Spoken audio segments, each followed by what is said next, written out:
What's up, y'all? Welcome back to Good Game Reviews. Here to do another game review. It is the day after the game. I wasn't able to put this up last night, but I'm getting to it now. Uh, we had the Week 16 matchup: Buffalo Bills versus New England Patriots. Monday Night Football, and uh, if you didn't watch the game, you didn't miss anything. Unless you was a Bills fan, maybe you would have liked it. But if you were a Patriots fan, you was just better off not watching it all. So count yourselves lucky. I had to sit through and watch the whole thing. So, final score 38-9. Patriots lose. And looking at this game, the only thing that you can really come up with is that there is a lot of issues besides the quarterback play that the Patriots have to address in the off season. Um, at one point, I had to pretty much turn the game to mute and just watch it without sound because the commentators were just nauseating. It was just everything that came out of their mouths. Anytime the Patriots touched the field, it was just about how the team isn't set up to win, how they've had their chance, nobody feels sorry for them, yada yada yada. It's just a whole bunch of pretty much Patriots bashing. None of it was actually on the only time they actually focused on the game was when the Bills were on the field on offense. But other than that, anytime it was with the Patriots, it was all about how the season was going bad for them and how they got a bunch of stuff to clean up. Nothing about what was going on, but it's whatever. Um, let's just go ahead and get into it. I like to cover the good, the bad. As far as the good, not a lot to really cover. Nobody really had a standout performance except maybe Sony Michelle and a little bit of JJ Taylor because they put him out there a little bit on a few runs and he looked good.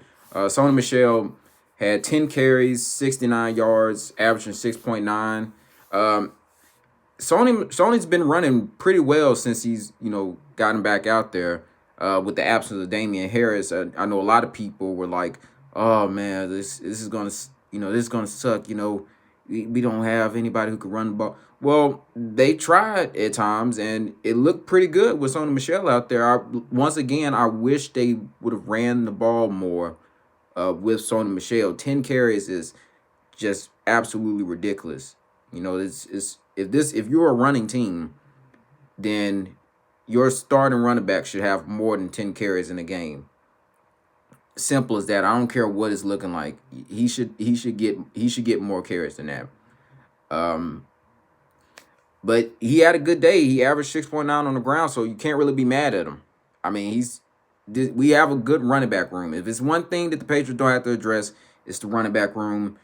They seem pretty solid on that. JJ Taylor looked pretty nice on a few runs that he got. 6 carries, 38 yards, average 6.3 on the ground. Uh, yeah, not a lot to really address as far as running back. As far as O line, I feel like they're pretty safe at those two positions on the field. Um, if I can't give any love to any of the receivers, you could probably give a little bit to Jacoby. He didn't really do much, but I'm not gonna include him on the good list. I'm just gonna give him a little bit of props because he was the leading receiver. Um, and honorable mention really goes to, I would say, two players, and those two players are gonna be um, Jonathan Jones and Jake Bailey. One, Jonathan Jones, because it seemed like he was just all over the field. He led the team in tackles. He was just making he wasn't making plays, but he was out there hitting people. As much as I can say, he had half a tackle for a loss. It was okay, So he looked at least like he looked like the most fluid person out there on the field. Jay Bailey had a good game. 4 balls down inside the 20. Had a long of 62. So, uh, not too much to say about the team. It's a lot of just blah, to talk about. Um as far as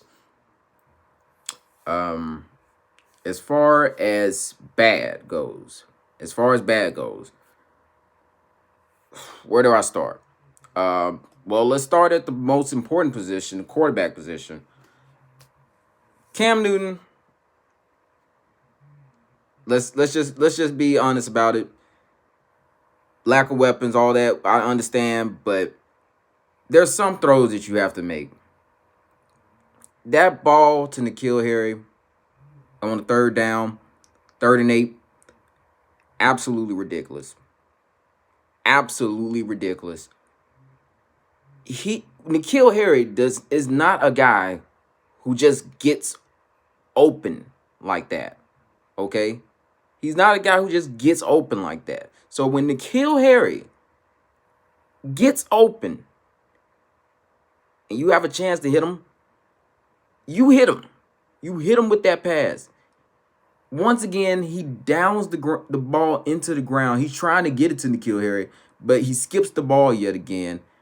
And it's like, how many times do we have to watch Cam Newton skip a football into the ground before we say maybe it's not just the fact that he lacks receivers? We've used that excuse all season, but I haven't heard one person say one time that this guy skips the ball into the ground consistently, and that is the reason why they're not able to convert some of these first downs, is because he just can't get the ball to the receivers. Even when they're open, he struggles to get the ball to the receivers. It's ridiculous. His arm should not be that weak. I don't know if it's the mechanics, if it's his leg positioning or whatever. Like it doesn't make sense that he should not be able to get the ball 8 yards to his receiver. It's unacceptable. Jarrett Stidham came in the third quarter. He wasn't any better, to be honest. Well, let me go ahead and say Cam Newton's stats first, so you can get the comparison. 5 for 10, 34 passing yards, 3.4 averaging through the air. Was sacked 2 times for 20 yards. Had a QBR of 47.6. Had a passer rating of 57.9. So neither good. Jarrett Stidham, not any better. 4 for 11, 44 yards. At least more passing yards, I guess. Averaged more with 4.0. Was sacked once for 2 yards. Had a QBR of 3.7 and a passer rating of 49.1. Now, if I can't say something about Jarrett Stidham, he's still on the bad list. But if I can't say something about Jarrett Stidham, it's the fact that when he saw his options, when he was able to make quicker throws than Cam Newton would. That's why he only got sacked one time for 2 yards. Because if he saw it, he would try to hit him, and even if it missed it, it would just either go past receiver, or he will intentionally throw it into the ground. In some cases, he will intentionally just throw it away. And then there are other times where he tried to hit people and it just didn't connect. And then other times where he would just go ahead and throw it out of bounds because he was like, okay, I'm not going to be able to get this to anybody. Let me go ahead, roll out, throw it out of bounds because I'm not going to be able to get this ball to anybody. Instead of holding the ball for what seems like an eternity and then getting plastered to the ground. If that's one thing I can say that Jarrett Stidham has over Cam Newton, is definitely that. As far as everybody else,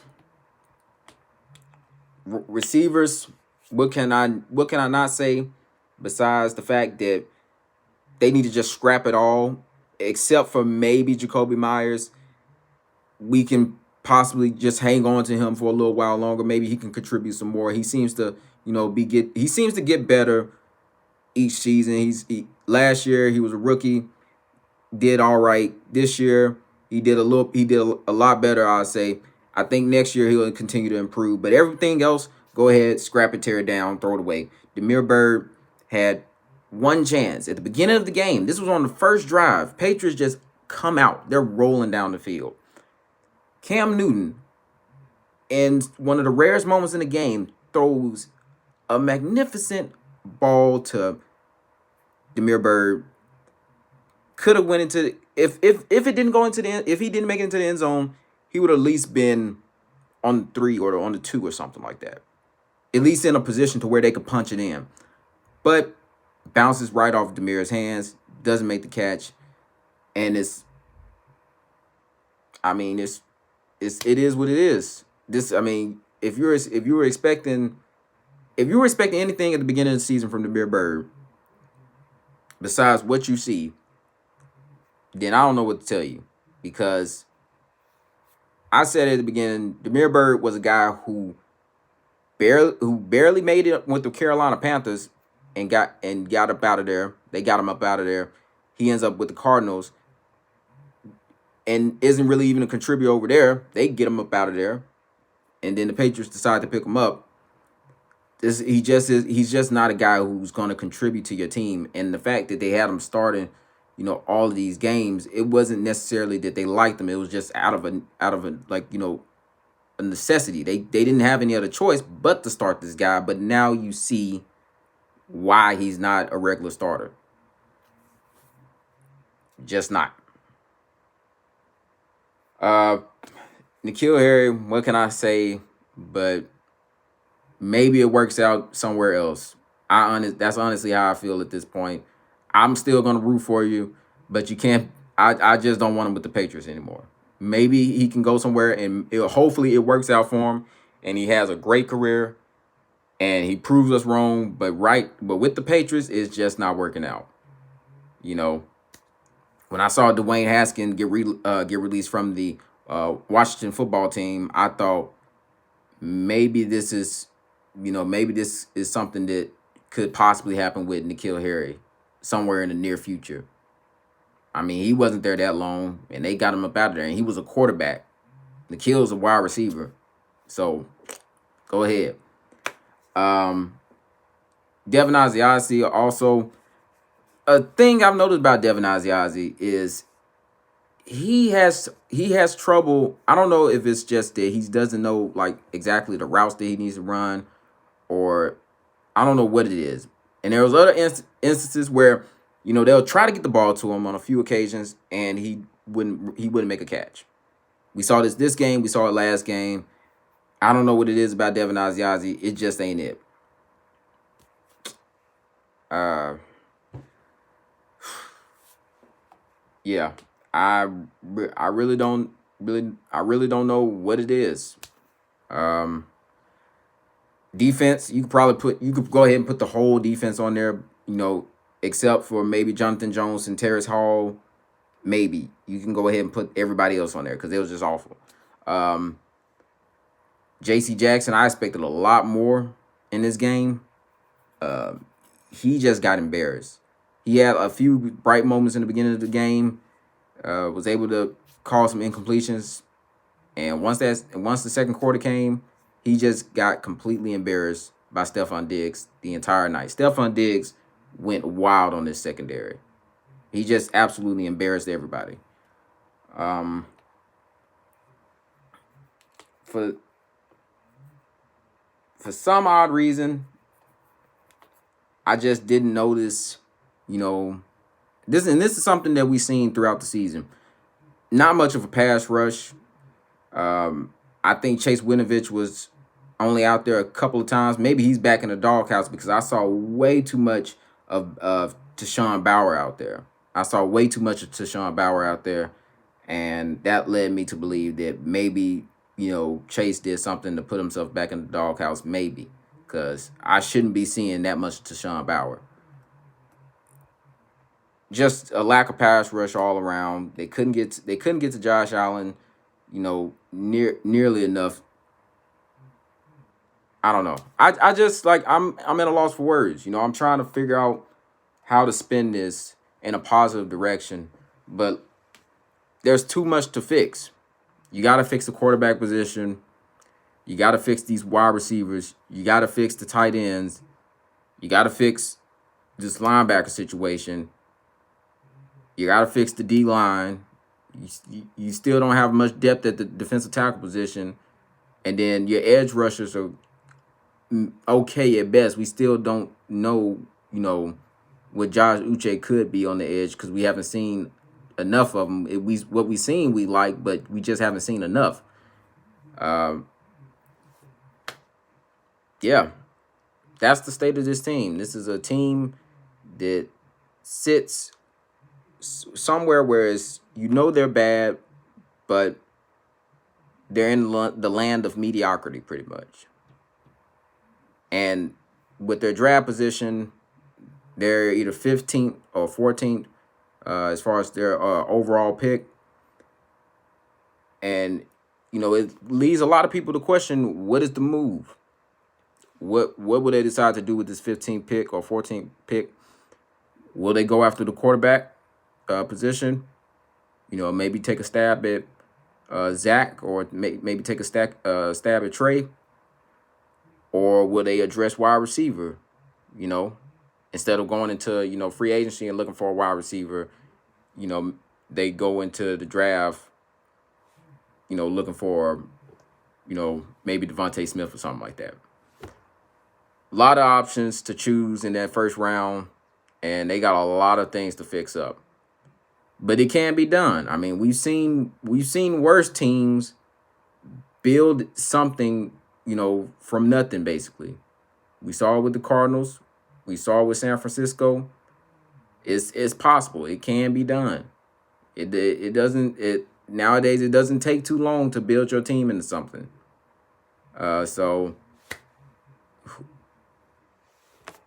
hey, and all the things that came with the season, the injuries, opt outs, all of that.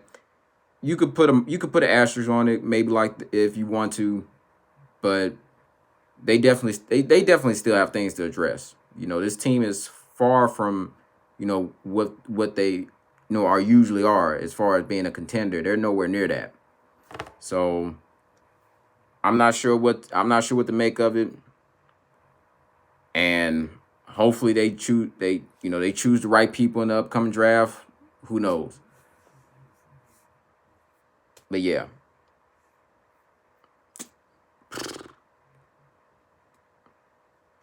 That's it. That's really all I got. Like, comment, subscribe, all that good stuff. Next game is Jets game, week 17. After this season be over, and we can focus on other things. Until next time, I'm out.